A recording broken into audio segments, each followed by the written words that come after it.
Brains. Brains. Num num num num num. So I finally got to see Prometheus. Now I know I've put it off and put it off and put it off, and I've not made other videos because I've genuinely just wanted to get to the Prometheus review. I've made so many videos. I covered all of the Alien franchise, and I made numerous videos every time there was an updated trailer or teaser or piece of information about Prometheus, but it's taken me ages since the release of the film to actually be able to do a review. And the reason is that I promised one of my friends that I would go and watch it for the first time with him, and he was away on holiday with his wife and kids, so I had to wait until they came back. They came back and I watched it. So the thing about 2012 as a year, as a movie year, is that, you know, you get these years where there are loads of films that you're really looking forward to, and 2012 is one of those. There have been so many films that I've been, you know, The Woman in Black, because I love the source material, I love the book, the play, the radio plays, everything about it. So I was really interested to see a big screen adaptation of it. The Dark Knight Rises, because I'm a huge Christopher Nolan fan. I loved Inception and most of the films that he's made actually, and I'm a huge Batman fan as well. So to see the possibility of there being a third, or being a trilogy of Batman movies that may actually be great, I mean, it's something I'm really looking forward to. The Avengers, again, Joss Whedon, someone that I admire because of his work on Firefly and Serenity, hoping to see what he would do with the Avengers, which I really liked, by the way, and I'll do a video on that. So there are loads of films this year that I've been really looking forward to, but it was always about Prometheus, and the reason for that is that Prometheus is a prequel to the 1979 film Alien. And Alien is one of my all-time favourite films. In fact, I would say I watch Alien, honestly, about once every 4 or 5 weeks. I just think it's a masterpiece. I never grow tired of it. It's absolutely phenomenal. And the director, Ridley Scott, has came back, he's returned to actually reclaim the Alien series, because it went right off track with the Alien versus Predator films. But the problem is that initially Prometheus was going to be an out-and-out Alien prequel. It was going to be about the ship on LV-426, the ship that where we find the alien creatures and the alien eggs. It was going to be about that, and probably just have a lot of aliens in it again. But Ridley Scott decided that it was going to tread over old ground, so instead, when Damon Lindelof, who was one of the writers on Lost, came on board, he took it in another direction, which was to say, right, okay, let's take something that happened in Alien, and we'll build an entire film around it, and we'll go in a different direction. So if you're going to go and see this movie, don't expect an Alien film, because it's not, alright? It's based in the same universe, and there are nods to the original film, and there are also aspects of it which will affect your viewing of the original film as well. But it isn't essentially an Alien movie. It's set at the tail end of the 21st century, where Elizabeth Shaw, played by Noomi Rapace, is a scientist who has gathered all of these pictorial representations from different cultures around the world, but from prehistory, where human beings have etched or carved or painted on cave walls pictures of a specific star system, and it appears that perhaps human beings have had some sort of contact with alien life early on in their evolution, and it may even be that this alien life engineered humanity somehow but disappeared for some reason. So eventually what happens is that they identify the star system that's in all of these pictures, and they decide to go there, and that's what the film is about. Is Prometheus is the name of the ship, which also, if you're into your mythology, you'll know what Prometheus is. It's a reference to the idea. It's about technology, and it's about Prometheus was someone who stole fire from the gods, and anyway, so and gave it to humanity. So it's about engineering. It's about technology. It's about the beginning of things. So in the film, the ship Prometheus lands, and everybody comes out of hypersleep. And the crew is made up, it's a sort of mishmash of scientists, you've got geologists, archaeologists, linguists, and you also have mercenaries that have been hired to crew of the ship, and you also have Vickers, who's a character played by Charlize Theron, who is the sort of representative for the company on the ship. And the company has hired these people to attempt to investigate whether Elizabeth Shaw's theory is correct and whether this planet actually will have alien life on it, whether there will be an alien civilization there and whether we can learn from them. And you have all this drama inside of the ship where you've got the different sort of factions. You've got the company and you've got the crew and you've got the scientists, and there are a lot of there's a lot of friction between all of those elements, and that's part of the makeup of the film. So to cut a long story short, they get to the planet, they come out, they end up finding an alien structure which goes deep into the belly of the planet, and they go down into it to explore, and they find relics and almost like a sort of underground temple, which seems to be some sort of iconic worship area where somehow this structure has been built to worship an alien race that doesn't seem to be there anymore. And there are all these canisters sitting, almost like, well, exactly like the alien eggs in Alien and in the other Alien films. It's really what's in these canisters that really sort of propels the film into sort of closer to the sort of Alien series. That's really what it's about. They then come back and there's, you know, I don't want to ruin it for anyone, but it's basically the story of infection and body horror and other alien life forms being there, and obviously there's something in the dark. That's the whole idea of it. So it's fairly standard science fiction stuff, but what I was really looking forward to was the fact that we were kind of promised that it was going to be about the profound questions of humanity. That's what Prometheus was going to be about. It was going to explore in a very intellectual way the beginnings of mankind and our relationship with our possible creator or creators. And very much it was going to perhaps explore the questions that were asked in Kubrick's 2001: A Space Odyssey. Unfortunately, we don't get that. What we get is we get a film that starts off really strongly. It establishes itself as if it's going to ask those profound questions, and then about halfway through the film it just ditches all of it and becomes a standard science fiction horror film. And that's really bitterly disappointing, because I really thought we were going to get so much more out of it. I mean, I was hoping there was going to be a horror element to it, I really did, but I was also hoping that we were going to get something which did ask or tackle the big questions of existence and the meaning of life and that philosophical dimension to existence. We don't get that, and that's the problem, is that the film, it's as if the film has ambition and then it just ditches it. The problem is essentially with the script, because you have to have a balance. You see, there are mysteries that are left in the 1979 film Alien. They're left unanswered, and it creates a real backdrop actually to everything. It just gives it texture and a reality and a depth, where you have all these questions to ask. You know, what is this creature? Where does it come from? What is this spaceship that's lying there?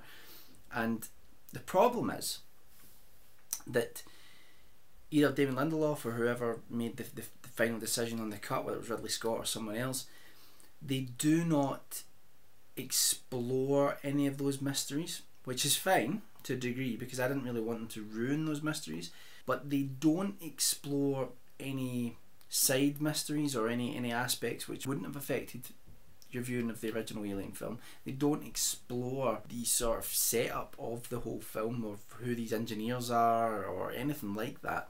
I think the film is actually quite cynical in the way that it almost deliberately leaves out elements, or at least feels like it deliberately leaves out elements, because there's going to be a sequel. Instead of tackling what these creatures are on the planet, where they come from or anything like that, it just leaves everything unanswered. And that's okay to a degree, but you have to get the balance right. You have to show enough so that the audience doesn't feel like the writers or the director, they don't really have any answers. You want to feel as if the answers are there in the film, and it doesn't feel that way with Prometheus at all. So I've left feeling really disappointed. Now here's the thing, it's actually a good film, and it may surprise you, me saying that. It's just that it has real weaknesses in terms of not answering those mysteries, or at least not tackling them. And it has a real problem in that it also provides certain things which are supposed to be a nod to Alien but actually affect your viewing of the original Alien film. They tell you things that just takes away the drama of not knowing in the original film with certain specific things. I don't want to go into details, so I don't want to spoil it for anyone. But that's the problem. They just don't get the balance right at all. There's some great performances. I mean, Noomi Rapace and Michael Fassbender as David, who's this ambiguous android who is fascinated with humanity but also seems to almost resent it as well.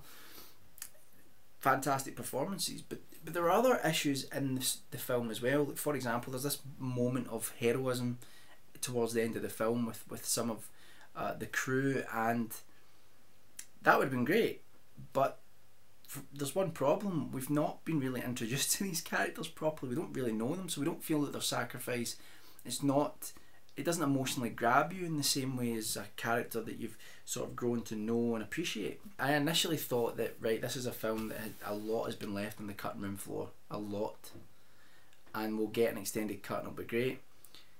But Ridley Scott says no, this is his cut, you know. So I'm disappointed. When you look at Alien and you look at Blade Runner, that's Ridley Scott's other science fiction films, and I never expected it to be up there with those two films. They're two of the greatest science fiction films ever made. But I really did hope we were going to get something special. If you're a science fiction fan and you're looking for something that is going to grab your attention, I mean, 'cause I was never bored at any point, you know, in the film. I enjoyed it enough, but it just wasn't spectacular, you know. And even the production design, because Ridley Scott has like abandoned the whole idea of a used universe, which was part of the point of Alien. You know, in places the film feels more like Star Trek with the sort of sheen to it, and it suffers from the same problem as other prequels such as the Star Wars prequels, in that the prequels seem to be more advanced than the films that are supposed to follow them in terms of chronology. So you have technology which seems more advanced in the supposedly, you know, earlier part of the story. So that's a real problem as well, and it's just too clean cut. See, there's a visceral, organic grittiness to Alien, even though it's still beautiful. But I don't think Ridley Scott's got the look right for an Alien film, for a film in the Alien universe. And this brings me to probably my last point, which is, what was the point in making this a film that was set in the Alien universe? Really, there was none. They should have just made this a standalone science fiction film. If you replace the engineers with something else other than the creatures that you see in the Alien franchise, then really there's nothing in this that would make you think that this has to be an Alien movie. They could have just made it a standalone thing, and perhaps they would have been able to go in more directions, rather than being too afraid of hurting the original film, even though it does manage to do that slightly to a degree. So really you're left thinking, why is this an Alien universe? There's no point, there's no reason, you know. And I'm really just saddened that they decided to change things to do with the space jockey creature. That was one of the most iconic moments in the original Alien film, and the mystery surrounding that creature. So it sounds like I'm contradicting myself, because I'm saying in one sense that they don't tackle mysteries enough, and in another I'm saying that they've done too much with it. But I'm not contradicting myself. What I'm saying is that they tackled the wrong mysteries. Alright, that's what they did. They tackled the wrong mysteries. They should have addressed the philosophical implications for humanity more. That should have been the mystery that they tackled. But the stuff to do with the actual space jockeys and what they look like and things like that, that should have been left well alone. But if you are a science fiction fan, you will probably like it. It's a decent science fiction movie. one of the biggest problems I have with it is that it's also supposed to be a horror film, at least in places, and I wasn't scared at any point. There's some body horror in it, but you feel that Ridley Scott was trying to echo or equal the famous chestbuster scene that he made in Alien, and rather than doing something that absolutely needed to happen. I still cringed during the main scene, and anyone that's seen it will know what I'm talking about. But yeah, I feel like the film just wasn't individual enough, you know. I've seen these, it looked like Danny Boyle's Sunshine or Event Horizon in places, you know. It looked like these films that I've seen before, made by, well, Danny Boyle's a great director, but films which are not perhaps absolutely brilliant. But that's the thing with Prometheus, is it's kind of average in a lot of ways. Now, what I will say is that I will do an analysis video, and when I do an analysis video on this, it will be with repeat viewing, so it'll be once I get the DVD, or if I go to see it in the cinema again, but I don't think I will. And the 3D as well, what was the point in 3D? 30% colour reduction on a film that's shot in dark places. And then the 3D is not really used adequately either. I mean, it's yeah, Ridley Scott tried to layer it nicely, and there was some nice things that were done, but again, not much point. I wish I'd went to see it in 2D, but I didn't really get the option. The cinema that I went to didn't have a 2D version of it shown, which it seems to be where Hollywood's going, to force us to watch 3D, which means that we all have to pay even more to go to the cinema, and that's bullshit. Anyway, that's what I thought of Prometheus. I think if you like science fiction, you'll probably like it. It's a solid film, it is a solid movie, and it's interesting to a degree, but because of the universe that it's grounded in, it just doesn't work to the level that I really hoped that it would. So what did you guys think about it, if you've seen it, and what do you think about the upcoming sequel? Do you think they'll be able to address a lot of the issues that Prometheus had?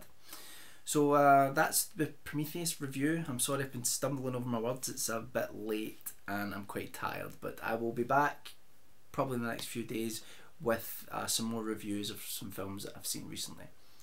Thanks for watching, bye for now.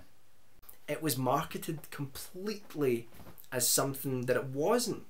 The people, the producers and the marketing team seemed to think that they were getting an action film with someone like a Stallone in the lead, and apparently one of the producers on one of the screenings turned round to John Carpenter or Kurt Russell and said of Jack Burton, the main character, he's not very good, is he? So they didn't really get that that's the comedy of it, is that Jack Burton is always out of his element. If you watch Indiana Jones, sometimes he has that as well, and there's a charm to that where Indy is slightly out of his element. You see a look in his face where he's kind of like getting beaten up, or doesn't really know if he's going to get out of this. And all this film does is it takes that to the extreme where the sort of main lead is really out of his element.